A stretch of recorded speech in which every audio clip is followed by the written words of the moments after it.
Ramanathapuram state வங்கி தன் கல்வி கடனை வழங்காமல் உதாசீனப்படுத்தியதாக மாணவர் ஒருவர் வேதனையுடன் தெரிவித்துள்ளார். ராமநாதபுரம் மாவட்டம் கீழக்கரை அருகே உள்ள காவாக்குளம் கிராமத்தைச் சேர்ந்தவர் கிஷோர் ராம். இவரது மேல் படிப்பிற்கு லண்டனில் உள்ள ஒரு பல்கலைக்கழகத்தில் இடம் கிடைத்தது. இதற்காக ராமநாதபுரம் ஸ்டேட் வங்கியில் கல்வி கடன் வாங்க ஆவணங்கள் சமர்ப்பித்துள்ளார். ஆனால் வங்கி அதிகாரிகள் தொடர்ந்து அலட்சியம் காட்டி வந்ததாகவும் கடைசி நேரம் வரை தனக்கு காரணமே தெரிவிக்காமல் கல்வி கடன் வழங்காமல் தவிர்த்துவிட்டார்கள் என்றும் கண்ணீர் மல்க தெரிவித்துள்ளார். இன்டர்வியூ பாஸ் ஆனதுக்கான மெயில் உனக்கு வந்திருக்கு, இது நீ நான் எப்படி கன்ஃபார்ம் பண்ண அப்படின்றாரு.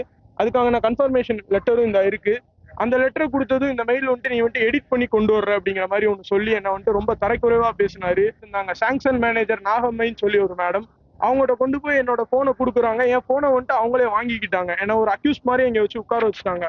அந்த போனை வாங்கிட்டு அவங்ககிட்ட பேசுறாங்க. அதுக்கப்புறம் இந்த மாதிரி நீ வந்துட்டு இதுல உண்மையாவே நீ போறியா அப்படிங்கிற மாதிரி கேட்டுட்டு எல்லாத்தையும் வாங்கிட்டு என்ன டக்குன்னு அவங்க வெளியில போ. ஏய் கங்க்ராட்ஸ். யார் அந்த பையன்? கல்யாணம் இல்ல, நான் பிசினஸ் ஸ்டார்ட் பண்ண போறேன். எப்படி? பாஸ் வாலா. பாஸ் வாலா, பி தி பாஸ். போறாங்க, என்ன பார்த்து நக்கலா சிரிக்கிறாங்க ஏளனமா. அவர் என்கிட்ட ஏதோ எதிர்பார்த்திருக்காருங்கிறது எனக்கு புரியல. இப்பதான் எனக்கு தெரிய வருது.